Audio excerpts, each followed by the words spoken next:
Depuis peu, je me suis enfin calé un planning à suivre tous les samedis matins pour ne plus passer 3 heures dans mon lit au réveil à essayer de trouver la vidéo intéressante sur YouTube ou Instagram. Alors comme d'habitude, je me réveille à 7 heures. Oui, même le samedi, j'ai un réveil pour profiter au maximum de ma journée. J'ai appris à prendre le temps de me réveiller avant de foncer dans ma journée. Je reste éveillée dans mon lit, sans téléphone, avec une petite lumière et de la musique calme, et surtout pas de snooze.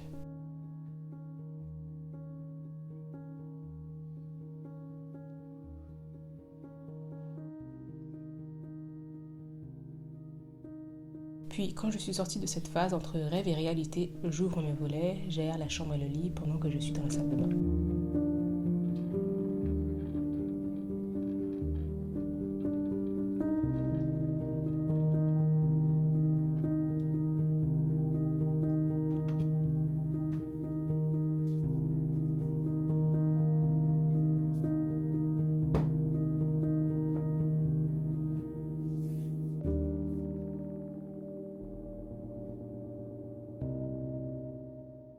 Je retire mes gouttières,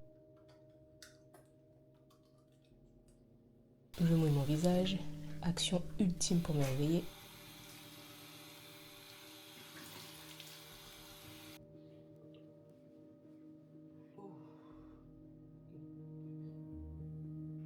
Puis je passe de l'acide glycolique The Ordinary sur mon visage avant de mettre de l'acide hyaluronique et de la caféine sous mes yeux, toujours de chez The Ordinary.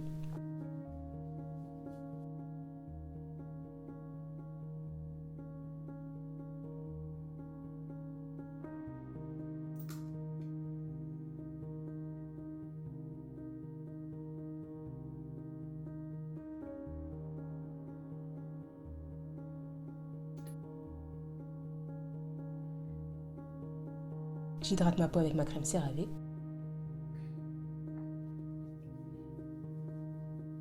Je finis avec la crème solaire Bioderma.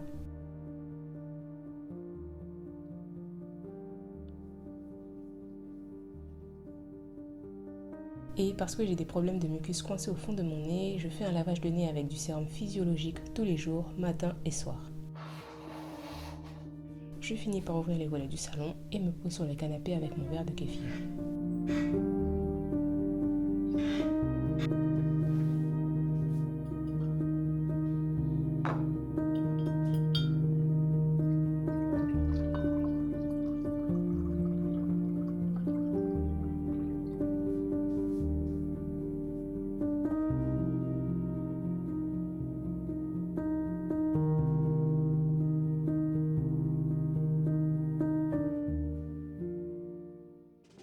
Une fois prête, je mets mes habits de sport pour faire mon activité physique du jour.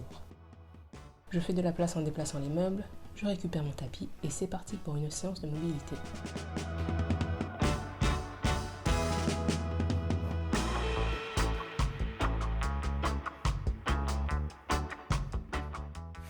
Je suis les vidéos de Julia Rappel.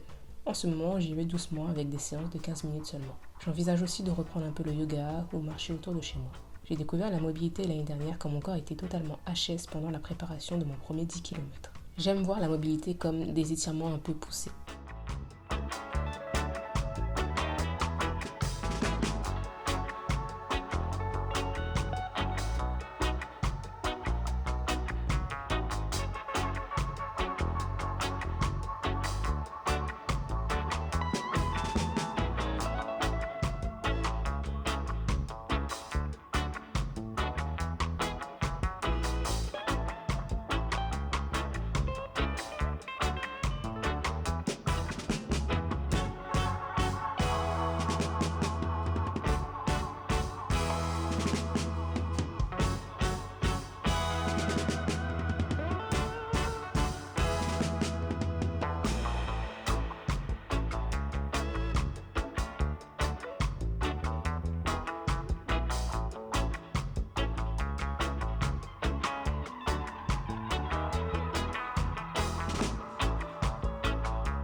Je remets tout en place.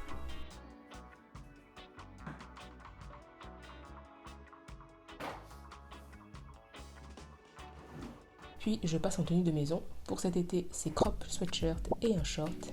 Puis je passe à l'entretien de mes plantes. J'ai présenté en détail toutes mes plantes dans un vlog récemment. J'ai 4 pothos, créés depuis des boutures de la plante mère de chez mes parents. J'ai une monstera qui est une récupération d'un magasin qui allait la jeter. Un ficus benjamina, le petit nouveau qui s'est bien accommodé. Et enfin, un plant de menthe qui ne meurt pas encore. J'avais trop tendance à arroser mes plantes trop souvent, juste parce que le dessus était sec, alors j'arrosais. C'est comme cela que j'ai noyé 2 plants différents de menthe. Il est préférable de manquer quelques arrosages plutôt que de trop arroser. Maintenant, je ne fais des arrosages que le samedi. Je mets bien mon doigt dans la terre pour estimer si l'arrosage est nécessaire. Pour ces 2 plantes, le système racinaire est tellement développé que je les arrose quoi qu'il arrive. J'ajoute cet engrais dans mon eau d'arrosage. Il préconise de l'ajouter à chaque arrosage et de mettre 7,5 ml pour 1 litre d'eau. L'engrais est simplement de la nourriture pour les plantes. J'arrose jusqu'à voir l'excédent d'eau sortir au fond.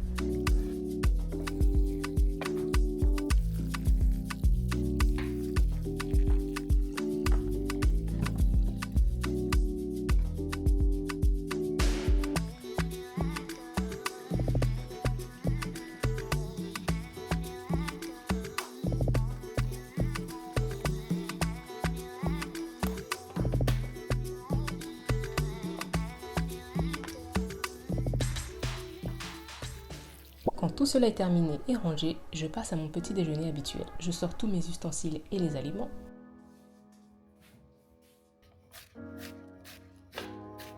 Je coupe une demi-tranche de jambon en petits morceaux. Je mets ma poêle à chauffer. Pendant ce temps, je coupe une tranche de mon pain demi-complet maison. Je tartine du beurre de noix de cajou fait maison. J'adore ce beurre de cajou. Selon la recette que je suis, cela tient 1 mois dans un placard ou 3 mois au réfrigérateur. Je prépare aussi mon fruit du jour. Puis je fais revenir l'oignon avec du persil. J'ajoute 2 œufs. Je mets le jambon. J'ajoute un peu de fromage. Je laisse cuire. Voilà, bon appétit.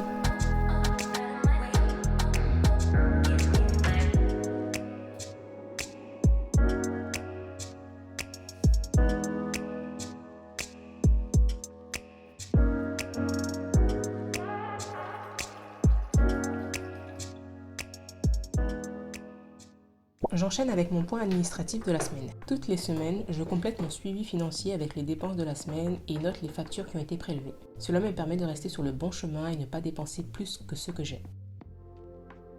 Ce tableau est très utile pour connaître ton reste à dépenser en tout temps.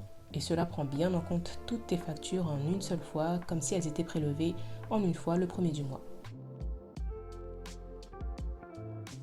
Puis, en fonction de la semaine, mes autres tâches varient. Pour aujourd'hui, je dois vérifier où en est mon dossier CAF pour les APL, répondre aux mails de Maternat pour faire le retour de mon sac et envoyer quelques liens tuto et explications pour faire une couronne de carnaval à une jeune femme qui m'a contactée sur Instagram. La CAF me vient des APL alors que je suis sûre ne pas y avoir droit. Je les avais appelés et j'ai complété un document avec mes revenus de 2024. J'ai envoyé ce document le 19 mars, toujours pas pris en compte. Je viens tout juste de dépasser les 14 à 15 semaines de délai de traitement annoncé. Pour Maternat, j'ai acheté ce sac il y a 1 mois. Je voulais absolument un petit sac à dos de couleur marron. Je suis finalement tombée sur leur site internet et ce sont les seuls qui proposaient quelque chose d'intéressant avec cette couleur. Par contre, la couleur sur le site internet est beaucoup plus intéressante que la réalité. Mais voilà, la fermeture éclair est déjà cassée. Une petite dent s'en est allée et tout a déraillé. Après quelques échanges avec le service client, je peux bénéficier de la garantie d'1 an. Je dois prendre rendez-vous pour que DPD vienne récupérer le sac chez moi. Quand le sac défectueux arrivera à l'entrepôt, ils pourront m'en envoyer un nouveau. J'ai reçu un message de l'une d'entre vous pour donner un coup de main pour faire une couronne pour un carnaval. La base est en armature. Je lui ai envoyé quelques liens et conseils que j'avais déjà vus pour qu'elle puisse faire la sienne et j'espère que ça t'aidera. Pour bien finir cette matinée, je me concentre sur mon apprentissage de langue. Je me suis créé mon programme pour apprendre l'espagnol et le japonais. D'ailleurs, je vais faire une série sur comment j'apprends ces langues. Abonne-toi pour voir comment j'organise mes semaines et voir mon évolution. Le samedi, c'est série. Je regarde des séries que je connais déjà, comme ça j'ai déjà l'histoire en tête. Je regarde Berlin pour l'espagnol avec les sous-titres en espagnol et je regarde Full Wars pour le japonais avec les sous-titres en français. Je fais cela pour m'habituer à entendre la langue. Pour l'espagnol, je note quelques nouveaux mots.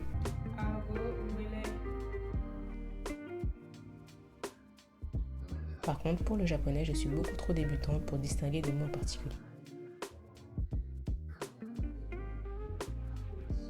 Il est déjà temps de prendre mon déjeuner. Merci d'avoir suivi cette matinée loin du scrolling incessant. Dis-moi en commentaire quelle est ta routine le matin et d'ici la prochaine fois, enjoy your life!